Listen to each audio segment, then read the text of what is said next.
ကဘာပြတ်တယ်ဆိုတာဟာစัจ java လားခရီးတသိမ့်ပြတ်တာကိုပြောတာနော်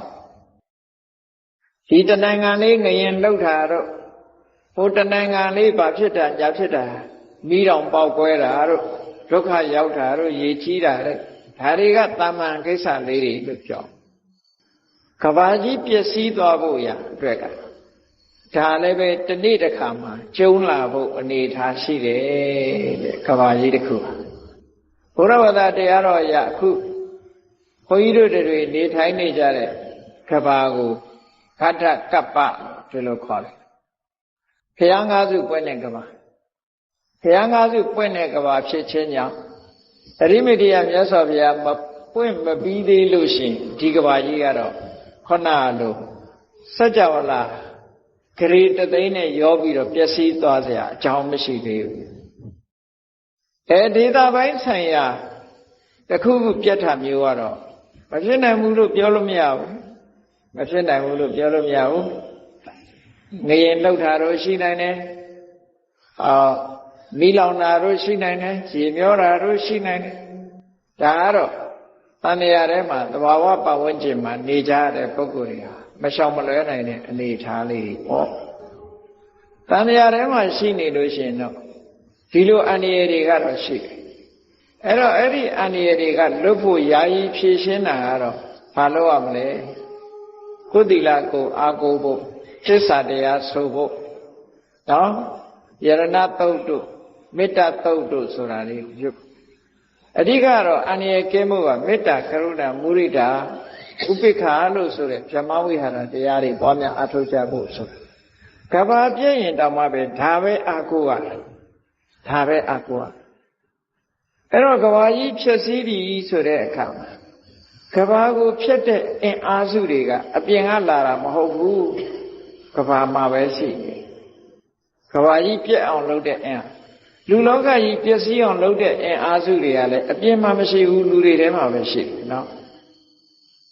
လူတွေရဲ့ယင်နဲ့နှလုံးထဲမှာဖြစ်တဲ့တရားတွေကကဘာကြီးကိုပြောင်းလဲပျက်စီးသွားစေနိုင်တယ်ဒါကြောင့်မို့လို့လူသားတွေကသိလောဘကြီးတဲ့အခါမှာကဘာကြီးမီးလောင်ပြီးတော့ပျက်စီးတယ်တဲ့တချို့ကတော့မီးနဲ့ဒေါသနဲ့ရှင်ပြီးတော့ဒေါသတွေသိကြီးလို့ရှိရင်မီးလောင်ပျက်စီးတယ်လို့ဒီလိုအဆိုလိုက်တစ်မျိုးရှိတယ်ဒါဝိသုဒ္ဓိမဲ့ကျမ်းမှာဆိုထားတဲ့အဲ့တော့လောကလူတွေဟာသိလောဘတွေကြီးလာ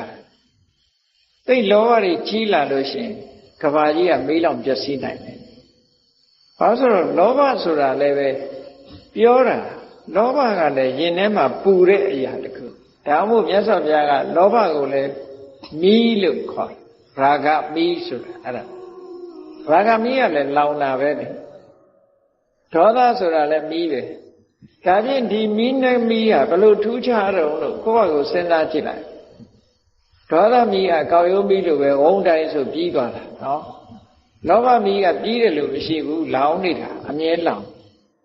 လူချင်းမှုဆိုတာယတ္ထမှာရှိပါမရှိဒေါသဆိုတာပြေသွားတာရှိတယ်လေဒေါသဆိုတာဖြစ်ပြီးရင်တော့စိတ်ကကြည်သွားပြန်အေးသွားရာဂဆိုတာကျတော့အဲ့လိုစိတ်ကြည်အေးသွားတာရှိမှမရှိပဲလူချင်းမှုကအမြဲတမ်းရှိတယ်အဲ့တော့ရာဂမီးကတမြင်းမြင်းလောင်နေတယ်မီးသူလည်းမီးပဲဒေါသမီးဆိုတာဝုန်းတိုင်းလောင်ပြီးတော့ပြတ်သွားတာသူကမောဟမီးဆိုတာလည်းပဲတမြင်းမြင်းလောင်ပြီးတော့ဒီငြိမ့်လို့မရနိုင်တော့တဲ့ခက်ခဲတဲ့မီးတမီးတို့အဲ့တော့သာမေကျမ်းကနေမှာလူတွေရဲ့တဏ္ဍာမှာယင်နွဲမှာဖြစ်တဲ့တရားတွေကိုဆွဲပြုတ်ပြီးတော့လူသားတွေလောဘကြီးပြီဆိုလို့ရှိရင်ကဘာကြီးကိုမီးလောင်ပြီးတော့ပျက်စီးစေတယ်တဲ့လူသားတွေဒေါသကြီးပြီဆိုလို့ရှိရင်ကဘာကြီးကိုရေလွှမ်းပြီးတော့ဖျက်ဆီးနိုင်တယ်တဲ့လူသားတွေမောဟကြီးပြီးတော့ဘာမှလူတွေဟာလှုပ်တဲ့နာနဲ့မလှုပ်တဲ့နာခွဲခြားမသိရဲနဲ့မလှုပ်တဲ့နာတွေလှုပ်တယ်မှားမှားယွင်းယွင်းနေမောဟတွေးဝေးတာကိုယ်ကားတွေဖြစ်လာတယ်ဆိုလို့ရှိရင်တော့လေဖြတ်တဲ့ကဘာကြီးတစ်ခုလုံးကိုလေကအဖြက်လေကြီးကဖြက်စီးသွားနိုင်တယ် ဆိုတော့ကဘာဖြစ်တဲ့အင်အားစုတွေကဘာတွေတော့ဆိုမီးတဲ့ရေတဲ့လေတဲ့ကဘာဖြစ်တဲ့အင်အားစုကကဘာဖြစ်တဲ့အင်အားစုကဘယ်မှာရှိတယ်ဆိုကဘာမှာပဲရှိတာပဲလေကဘာမှာပဲရှိအဲ့ဒီကဘာဖြစ်တဲ့မီးဟာဘယ်သူကအခြေပြုတာတော့ဆိုလူတွေရဲ့ရင်ထဲမှာဖြစ်ပေါ်နေတဲ့ရာဂမီးကြောင့်မို့လို့ပို့ပြီးတော့အင်အားတွေဖြစ်တာကဘာဖြစ်တဲ့ရေတွေဟာဘာကြောင့်ကဘာပေါ်မှာလွှမ်းလူတွေရဲ့ရင်ထဲမှာဖြစ်ပေါ်ပြီးတော့လာတဲ့ဒေါသတွေကြောင့်ကဘာဖြစ်တဲ့လေကြီးတွေဟာဘာကြောင့်အင်အားစုမိလာလဲဆိုရင်လူတွေရဲ့တဏ္ဍာမှာဖြစ်တဲ့မောဟကြောင့်ဒါကဝိသုဒ္ဓိမဲ့ကျမ်းမှာဒီလိုဆိုထားတဲ့စကားတစ်ခုနော်ကဘာဖြစ်ပြီးဖြစ်တော့မယ်ပြတ်တော့မယ်ဆိုလို့ရှိရင်ကဘာဖြစ်တဲ့ဟာရေရလေရမီးရပဲအကျဉ်းများစွာဖြစ်တာမီးကဘာဖြစ်လို့တော့ဆိုတော့လူတွေမှာလောဘကတောင်းကျမ်းတာများတာခုနမြတ်စွာဘုရားဟောတဲ့အထဲမှာမိစ္ဆာဓမ္မတို့အတ္တမရာဂတို့ဝိသမလောဘတို့မိစ္ဆာဓမ္မတို့ဆိုတာရာဂတွေကြီးပဲလေလောဘတွေကြီးပဲဒါကြောင့်မို့လို့အမြဲတမ်းလူတွေကိုလွှမ်းမိုးနေတာကရာဂပဲဖြစ်တယ်ဒါကြောင့်မို့လို့မီးဖြစ်တဲ့ကဘာကအချိန်ပိုများတယ်တဲ့မီးဖြစ်တဲ့ကဘာကပိုပြီးတော့အချိန်များတယ်ပြီးတော့မှရေဖြစ်တဲ့ကဘာပြီးတော့လေဖြစ်တဲ့ကဘာတစ်ခါလာအဲ့တော့အဲ့လိုဖြစ်တဲ့အခါအခုဗဒ္ဒကဘာမှာအရိမတိယမြတ်စွာဘုရားပွင့်အောင်မှဖြစ်သည့်အတွက်ကြောင့်ဒီကနေ့ခေတ်လူသားတွေဟာအခုကြည့်ပေါ့တပြေးပြေးတက်တန်းတွေတိုးလာတယ်ဆိုတာအမှန်တမ်းထင်ရှားတက်တန်းတွေတိုးလာတယ်အမှန်တမ်းထင်ရှားတယ်လူတွေရဲ့အသက်တွေဟာတပြေးပြေးဆိုးရွားလာဆိုးရွားလာတဲ့အခါမှာနောက်ပိုင်းမှာဒီပိတ်ပြီးတက်တန်းတိုးလာတဲ့အခါလူတွေမှာဘာဖြစ်လာလို့ဆိုအမှန်တမ်းပြင်းထန်တဲ့အမုန်းစိတ်ဓာတ်တွေဖြစ်ပေါ်အဲ့ဒီအမုန်းစိတ်ဓာတ်တွေဖြစ်ပေါ်လာတာကိုအကြောင်းပြုပြီးတော့လက်နက်တွေအမျိုးစုံတီထွင်လာကြတယ်အစွမ်းထက်တဲ့လက်နက်တွေကိုအသုံးပြုပြီးတော့လူသားတွေဟာကိုယ်နေထိုင်တဲ့ကမ္ဘာကြီးကိုဖျက်ဆီးကြတာဒီတိုင်းပဲလားဖျက်ဆီးပြကြတယ်နောက်ဆုံးမှာတန်ဝေကတွေရပြီးတော့ကိုယ်စိတ်ကိုချိုးနှိမ်ပြီးတော့လောဘတွေကိုနှိမ်ကွက်ပြီးတယ်ဒေါသတွေကိုနှိမ်လာတယ်မောဟတွေကိုနှိမ်လာပြီးတော့ကိုယ်ချင်းတရားကိုပြန်ပြီးတော့တတိယလာတဲ့အခါမှာလူသားတွေရဲ့တတ္တဟာလည်းတဖြည်းဖြည်းပြန်ပြီးတော့တက်လာတယ်အဲ့ဒီလိုတက်လိုက်တာလူသားတွေကောင်းရင်ကောင်းသလောက်ဆိုပြီးတော့တက်တန်းကြီးကရှည်လိုက်တာအသင်ခြေထိအောင်ရှင်လူဘဝမှာပြင်းနေအောင်နေရတဲ့အနေအထားမျိုးထိရောက်သွားအောင်မယ်အဲ့ဒီကနေတခါပြန်ပြီးတော့လူတွေအကျဉ်းစာရိတ္တပြတ်မှုကိုအကြောင်းပြုပြီးတက်တန်းနေပြန်ဆုပ်လာတဲ့အခါတသိန်းတန်းအောက်ရောက်လို့အသက်ဟာ8000တန်းဆိုတဲ့အခါမှာအရိမတိယမြတ်စွာဘုရားပွင့်မယ်တဲ့အဲ့ဒီအတွင်းထိအောင်တော့ဒီကဘာကြီးခုနလိုပြက်မယ်ဆိုတာတော့မဖြစ်နိုင်ဘူးပေါ့နော်ဒါဘုရားဘာသာကျမ်းစာတွေကဘာကြီးဟာလုံးဝခုနတုန်းကမီးတို့ရေတို့လေတို့ကြောင့်ဖြစ်တာမျိုးမပြတ်ဘူးပေါ့ဒေသအလိုက်ငရင်လှုပ်လို့ပါရေလွှမ်းလို့ဒီလိုဟာမျိုးတော့ရှိမှာမရှိပဲမနေနိုင်ဘူးဒါတော့ရှိတယ်အဲ့ဒါလို့အနည်း8000တန်းကြတော့အရိမတိယမြတ်စွာဘုရားပွင့်တဲ့လူတွေဟာရွှေခေတ်ကိုပြန်ရောက်ပြီးတော့တရားဓမ္မတွေနဲ့အမှန်တမ်းငြိမ်းချမ်းပြီးတော့နေနောက်ပိုင်းမှာဒီလိုပဲပြန်ဆုတ်လာအောင်မှဆုတ်လာပြီးတော့လူတွေတက်တန်းတိုးလာတော့နောက်ဆုံးကြတော့ဒီဗဒ္ဒကဘာကြီးဟာလည်းပျက်စီးဘာလို့လဲဆိုမြတ်စွာဘုရားဟောထားတာလေသဗ္ဗေသင်္ခါရအနိစ္စဘယ်ရာမှသာဝရတည်ရှိတာရှိပါမရှိဘူး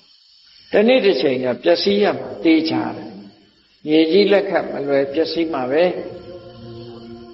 အဲ့ဒီတော့ အခုလို့ညီတို့ရေတို့လေတို့ကနေပြီးတော့ကဘာကြီးကိုဖြတ်စည်းလို့ကဘာကြီးပြတ်တယ်ဆိုတာဘယ်တိုင်းတာအထိပြတ်သွားတော့ဆိုမြတ်စွာဘုရားသခင်ကိုရောမြတ်ရဲ့တရားတော်တွေပြန့်နှံ့ရာပြန့်နှံ့တယ်ဆိုတာလူသားတွေပေါ်မဟုတ်ဘူးစัจ java လာဂရေတသိန်းဆိုတာအများအားဖြင့်တော့နတ်တွေပြမာတွေပေါ့မြတ်စွာဘုရားတရားတော်ကိုလွယ်လွယ်ကူကူနဲ့လာရောက်နာနိုင်တာနတ်တွေပြမာတွေပဲစัจ java လာဂရေတသိန်းမှာရှိတဲ့နတ်တွေပြမာတွေဟာမြတ်စွာဘုရားရဲ့တရားတော်တွေကိုနာယူမှတ်သားပြီးတော့လက်ခံထားကြတယ်အဲ့တော့ကဘာပြက်ပြီဆိုရင်တစ်ခါပြက်ရင်စัจ java လာဂရေတသိန်းထီအောင်ပြက်တယ်တဲ့နော်စัจ java လာဂရေတသိန်းပြက်တယ်အဲ့ဒါလို့ဂရေတသိန်းထီအောင်ပြက်တဲ့အခါမှာမပြက်ခင်ဘလောက်ကကြိုတင်ပြီးတော့သိရအနှစ်တသိန်းကနေကြိုတင်ပြီးတော့သိတယ်ကဘာပြတ်တော့မယ်ဆိုတာဘယ်သူတွေကသတင်းပေးတယ်လဲလို့ဆိုရင်စာထဲမှာပါတာကိုပြောနော်ဒီအကြောင်းအရာတွေကိုယုံကြည်နိုင်ပွဲရာမရှိဘူးလို့ပြောကောင်းပြောလို့ရတယ်မြတ်စွာဘုရားကိုယ်တိုင်ကလည်းဟောထားတာရှိတယ်ကောတတ္ထာတာဘယ်သူယုံမလဲတဲ့ကဘာကြီးတနေ့ကျလူပျက်စီးသွားမယ်ဆိုတာမန်ပုဂ္ဂိုလ်တွေမယုံနိုင်ဘူးတဲ့အညတ္တရဒိဋ္ဌပတိဟိတရားဓမ္မကိုကောင်းကောင်းမြင်သွားတဲ့သောတပန်ပုဂ္ဂိုလ်ကလွဲရင်ဉာဏ်တဲ့ပုဂ္ဂိုလ်တွေကယုံနိုင်ပွဲရမရှိဘူးယုံကြမှာမဟုတ်ဘူးသောတပန်ဖြစ်ရင်တော့ယုံပြီပေါ့ဟောမြတ်စွာဘုရားဒီလိုဟောတာရှိတယ်အညတ္တရဒိဋ္ဌပတိဟိသစ္စာလေးပါးအမှန်တရားကိုသိထားတဲ့ပုဂ္ဂိုလ်ဟာအေးဒီနေ့ပြည့်မယ်ဆိုတာသူကလက်ခံပြီးသားအနိစ္စသဘောတရားကိုကောင်းကောင်းသိထားတဲ့ပုဂ္ဂိုလ်ကဒီနေ့ပြည့်တယ်ဆိုဟုတ်တယ်ပြည့်ကိုပြည့်လုံးဝလက်ခံတယ်လုံးဝယုံတယ်ကျန်တဲ့ပုဂ္ဂိုလ်တွေကတန်တရားရှိကောင်းရှိလိမ့်မယ်ဒီလိုဆိုလို့တာနော်ကောမန္တာကောတတ္ထာတာကဘာကြီးဒီနေ့ကျပြည့်မယ်ဆိုရင်ဘသူသိပြီးဘသူကယုံကြည်မလဲဆိုဘသူမှယုံမှာမဟုတ်ဘူးတဲ့သို့တော့သောတပန်ပုဂ္ဂိုလ်တွေကလွဲတဲ့တမ္မာပုဂ္ဂိုလ်တွေဘသူမှယုံမှာမဟုတ်ဘူးသောတပန်ပုဂ္ဂိုလ်ကတော့ယုံနေတယ်တို့ဘယ်လိုဆိုရဲရဆိုတာအဲ့ဒီမှာကဘာပြတ်တော့မယ်ဆိုရင်ရုပ်ချင်းကောက်ပြီးတော့ပြတ်တာမဟုတ်ဘူးလောကဗျူဟာလို့ဆိုတဲ့ကာမဘုံကနတ်တွေသတင်းပေးတဲ့နတ်တွေရှိတယ်လောကဗျူဟာဆိုတဲ့သတင်းပေးတဲ့နတ်တွေအိုးသဘင်ကြီးကိုဖားရဖြေချပြီးတော့တကယ်ကိုညီညာနဲ့အဝတ်ကြီးကိုဝတ်လို့အသွင်ပြင်စိတ်ဆင်းရဲနေတဲ့အမူအရာနော်အဲ့ဒီအမူအရာနဲ့သူတို့ကလူပြေကိုလာပြီးတော့ပြောကြတယ်တဲ့သူတို့ပြောတဲ့စကားကလည်းအမှန်တမ်းကောင်းတယ်အနှစ်တသိန်းကြာပြီးတဲ့နောက်မှာကဘာကြီးပြက်လိမ့်မယ်တဲ့ဟောသတင်းပေးတယ်အဲ့တော့ကဘာကြီးပြက်လိမ့်မယ်ဒီကကြီးကလွတ်အောင်မလုပ်ကြရမလဲဆိုရင်မေတ္တံဘာဝေထမေတ္တာမာရိတံဘာဝေထဟောမိတ်ဆွေတို့တငယ်ချင်းတို့မေတ္တာကိုပွားကြပါအချင်းချင်းဇာမဖြစ်ကြပါနဲ့ကရုဏာဘာဝေတ္တပါကရုဏာထားကြပါမုရိတာဘာဝေတ္တပါတူကြီးပွားတာတူမနာလိုမဖြစ်ကြပါနဲ့ဥပိ္ပခာဘာဝေတ္တပါတတ္တဝါဆိုတာကံတိုင်းပဲဖြစ်တာမို့ရံမလုံးကြပါနဲ့မတွေ့တာကြပါနဲ့သူကံနဲ့သူသွားကြမှာပါမေတ္တာကရုဏာမုရိတာဥပိ္ပခာဆိုတဲ့တရားတွေပွားများအထုတ်ဖို့ဆိုပြီးတော့လှည့်ပြီးတော့သူတို့ပြောတာတိုက်တွန်းတာအဲ့ဒါမှစိတ်ဆင်းရဲပြီးတော့သူတို့လည်းငိုကြွေးပြီးတော့ဒါအနှစ်တသိန်းစောပြီးတော့ပြောတာချိန်ညာကျဲထုတ်တာနော်လူပြည်လူလောကကိုလိုက်ပြီးတော့သူတို့ပြောတာအဲ့တော့ဒီကဆိုးကြီးကလွတ်ချင်လို့ရှိရင်တော့ မေတ္တာကရုဏာမုဒိတာဥပေက္ခဆိုတဲ့ဒီတရားဒါလွဲလို့ဘာမှလုပ်เสียမှာမရှိဘူးအန္တရာယ်တွေကကင်းကျင်တယ်ဆိုလို့ရှိရင်ဘုန်းကြီးတို့တွေမှာအခုချိန်မှာကဘာမှာမေတ္တာကနည်းလာတာဟုတ်မေတ္တာတွေနည်းလာတယ်မေတ္တာတွေနည်းတဲ့ကြောင့်မို့လို့ကိုယ်အကျိုးစီးပွားကိုကြည်လာတယ်သူများရဲ့အကျိုးစီးပွားကိုသိမကြည့်ဘူးနိုင်ငံနဲ့ကြည်လေနိုင်ငံတွေဟာကိုယ်အကျိုးစီးပွားကိုကာကွယ်ရေးဆိုတာလုပ်လာကြသူများအကျိုးစီးပွားမဟုတ်ဘူးကိုယ်အကျိုးစီးပွားကိုကာကွယ်ရေးဆိုတာဒါမေတ္တာမဲ့လာတဲ့အဓိပ္ပာယ်ကရုဏာတွေကင်းမဲ့လာတယ်မုဒိတာတွေကင်းမဲ့လာတယ်တူကြီးပွားရင်တူကမနာလို့မရှုစိတ်တွေဖြစ်လာတယ်နောက်တစ်ခါအခြေအနေတစ်ခုပေါ်မှာဥပေက္ခမထားနိုင်ကြဘူးရန်လိုကြတယ်ပုံတီးကြတယ်တွေ့တာကြတယ်ဆိုတဲ့အနေထားတွေဖြစ်လာအဲ့ဒါတွေကကဘာပြတ်ဖို့ရာအတွက်တကယ်ကိုအဓိကကြတဲ့အကြောင်းရင်းတွေဖြစ်လာအဲ့ဒါကြောင့်မို့လို့လောကဗျူဟာနတ်တွေကလူတွေကိုလိုက်ပြီးတော့တတိပေးတာမေတ္တာပွားကြပါကရုဏာထားကြပါဥပေက္ခမုဒိတာပွားကြပါဥပေက္ခထားကြပါမိဘနှစ်ပါးသေးစားကြပါလူကြီးသူမတွေကိုယူသေးကြပါနဲ့ဆိုတဲ့ဒီစကားတွေနဲ့လိုက်ပြီးတော့တတိပေးတဲ့အခါ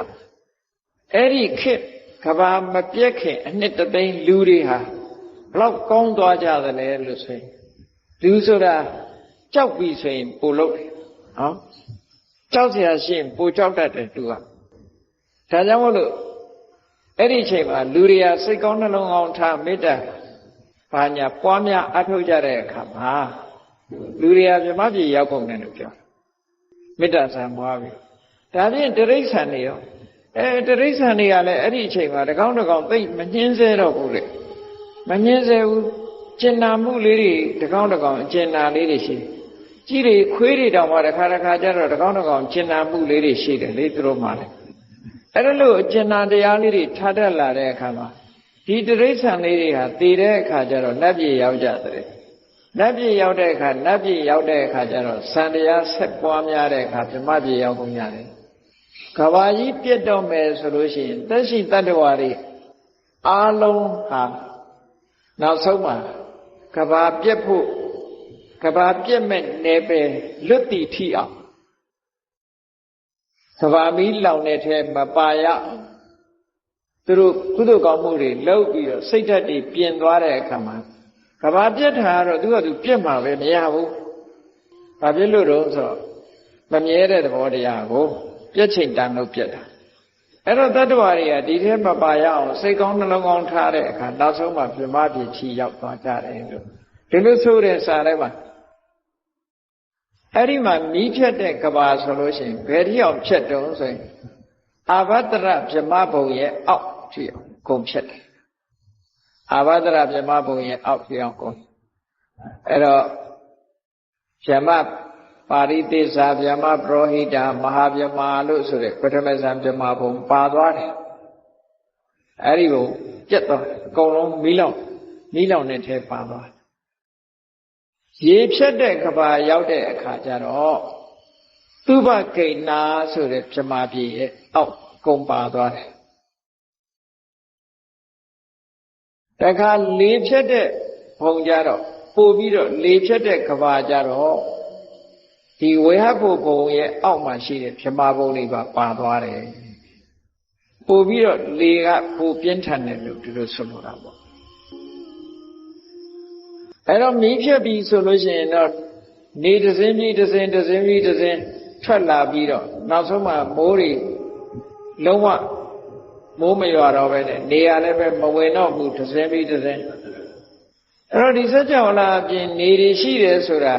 သိပ္ပံဆရာတွေကတောင်အခုတွေ့တယ်နော်နောက်ထပ်နေတစ်စင်းတွေ့နေတယ်တို့နေနှစ်စင်းတွေ့တယ်တို့ဒီလိုရှိတယ်အဲ့တော့ကဘာထဲမှာဖြတ်ဖို့ရအတွက်နေတွေဟာဒီစัจ java လာတွေကိုချင်းကပ်လာတဲ့အဓိပ္ပာယ်မျိုးပေါ့ဒါကတဘာဝကြီးကသူ့အတူဖန်တီးလာတယ်ရေဖြတ်တဲ့ကဘာကြတော့မိုးရွာ ရွာလာတဲ့မိုးတွေကခုခေတ်တောင်ပြောကြသေးတယ်လေအက်စစ်မိုးတွေဘာမိုးညာမိုးတွေမိုးကရှိသေးတာဟုတ်အဲ့ဒီကဘာဖြစ်တဲ့မိုးကြတော့ဘာလို့မိုးတွေတုံးဆိုဆန်းငံရည်မိုးတွေဆန်းငံဆိုတာဘယ်နေရာထိလိုက်အရေးပျော်သွားနိုင်တာအဲ့ဒါမှငံနဲ့မိုးရည်တွေနဲ့